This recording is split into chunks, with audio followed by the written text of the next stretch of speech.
surprising trim level decisions. Simple Fox shocks, respectable but not quite impressive nittos, and no disconnecting sway bars just about sum up the 4Runner TRD Pro's real off-roading equipment.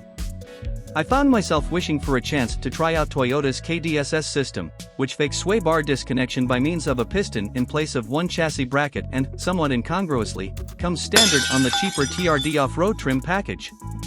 But then again, for buyers hoping to immediately mod their TRD Pro with a few more inches of lift, KDSS makes the process much more complex. A simple and functional interior. On the interior, the 4Runner's simple dash receives a few nice touches, including carbon fiber trim for the shifter surround, but overall the functional steering wheel and big knobs further reveal Toyota's commitment to keeping it simple, silly. Everything feels utilitarian, from the touchscreen's pixelation to the standard, hose-washable rubber floor mats. And yet, because the modern era dictates such concessions, this $53,000 plus truck gets Apple CarPlay, wired, not wireless, which allowed me to use the onX Off-Road app on the big screen during my stint in the dirt. Great seats up front. Comfortable seats with plenty of leg and headroom continue the theme, slightly bolstered but easy to climb in and out of at every stop. I even moved the driver's seat up and forward after driving only a few hundred yards off the pavement, hoping to get a better view of rocks and twigs over the big, square hood. Sitting higher up also makes for easier use of the off-road dials on the roof, including the locking rear differential and dubiously effective hill descent controls. Don't even ask about the moonroof controls, please. Even better back seats, too.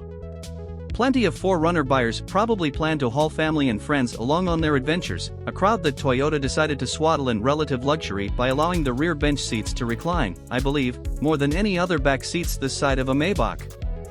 And even with my driver's seat in highway cruising position, at 6 feet 1 inch with long legs, I still fit in the back seat without feeling cramped. Plenty of space for gear in back. Reclining the seats might reduce the rear cargo space ever so slightly, but fear not, because this trunk holds a ton of gear. Without no precise destination in mind, I brought all my standard rescue equipment, including a Yankum rope and VR compressor, plus tables, chairs, and even a motorcycle helmet in case I needed to drive a side-by-side. And yet, the pile still left plenty of space for luggage, plus a sleeping pad. I packed heavy this trip, why not? Convenient trays atop each will well offer nice niches for paper towel rolls or flashlight storage, but a few shortcomings did catch my eye. For one, the rear deck sits about 1.5 inches lower than the seat backs when I folded them all the way forward. In this era of overlanding, a fully flat floor would make my minimal sleeping pad enough to sleep in the truck rather than setting up a tent. Perhaps explaining this mind-blowing oversight, the TRD Pro's spare still dangles below and outside the trunk, or a big rock might damage the wheel and tire, or both. And even worse, the spare doesn't match the nittos. Possibly a press loaner oversight, or so I would hope. The classic 4Runner in modern guise.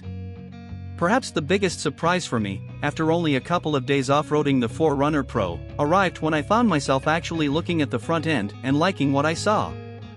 Blame the mental shift on a light coating of dust, the surrounding environment, or just acclimatization, but what formerly looked angular and aggressive now seemed right at home in the sparse desert.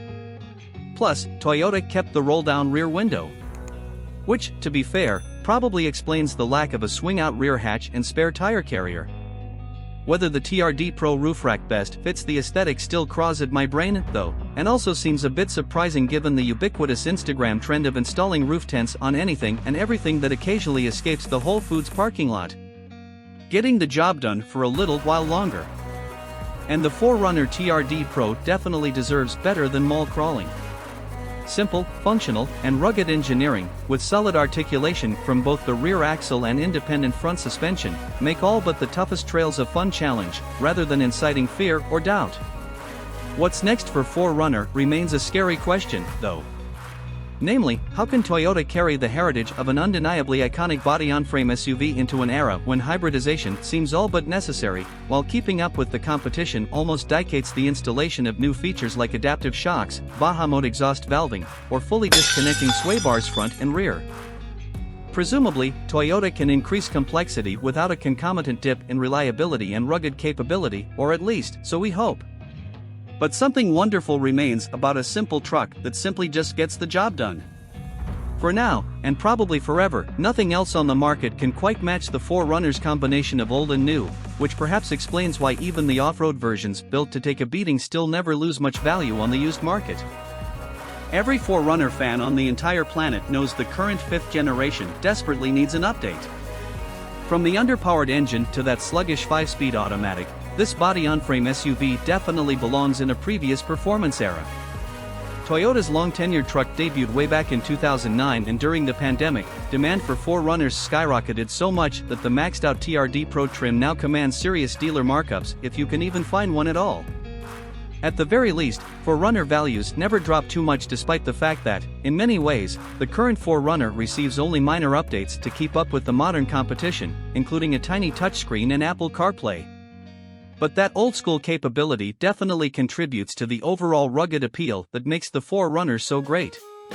I recently took a Lime Rush loaner off-roading and camping in Arizona to discover everything good, bad, and perplexing about the 2022 4Runner TRD Pro. And while out in the middle of nowhere, I filmed a walk-around video in the hopes that I can provide a bit of clarity for anyone debating whether to shell out big bucks to acquire a truck like just about nothing else on the market, for better or worse. Growing up, I loved my dad's forest green 4Runner, technically, evergreen pearl, with that roll-down rear window and smooth fender flares. But the 5th generation's design, shared with the Tacoma just like the body-on-frame chassis underpinnings, usually left me unimpressed as more and more overlanding builds proliferated around West LA. Futuristic angular design for a simple truck. But really, beneath that more aggressive skin, the 4Runner never changed much. The V6 grew fractionally to 4.0 liters of displacement, and output increased to 270 horsepower and 278 lb-ft of torque. A hilariously outdated 5-speed automatic roots, some might say saps, that respectable grunt on the way to a true 2-speed transfer case offering rear-wheel or 4-wheel drive. And protecting much of the powertrain on the TRD Pro, a 1/4-inch thick aluminum skid plate with bright red branding points to the purposefully practical nature of this body-on-frame SUV. Throw on some knobbies. My TRD Pro arrived with Nitto Terra grappler all-terrains installed, big 31 inchers rather than the increasingly popular 33s, or 37s, even, as on the insane Bronco Raptor. The Nittos do manage to balance smooth quietude in town with a surprising amount of grip in sandier sections, though, even if I never aired down. But Toyota's decision to stick with large 31s results in ground clearance stats that surprised me. Officially rated at 9.6 inches, the gap between dirt trail and skid plate felt lower, and again, I never aired down, which further reduces ride height. Maybe Toyota expects real off-roaders who buy a TRD Pro to get serious and buy a set of bigger tires. Those that do better find a Magnuson supercharger, and quick, since any increase in tire radius will only further bog down the 5-speed automatic. Excellent Fox shocks. Meanwhile, in an era when a Hyundai Kona can come with electronically adjustable shocks, Toyota eschews any such fanciful notions and sticks with a basic set of predictable Fox shocks all around. The rear skid piggybacks to help with additional load due to the solid rear axle, a major 4Runner selling point compared to many unibody competitors with independent rear suspension, and all things considered, the simple setup manages to absorb all but the largest bumps with aplomb.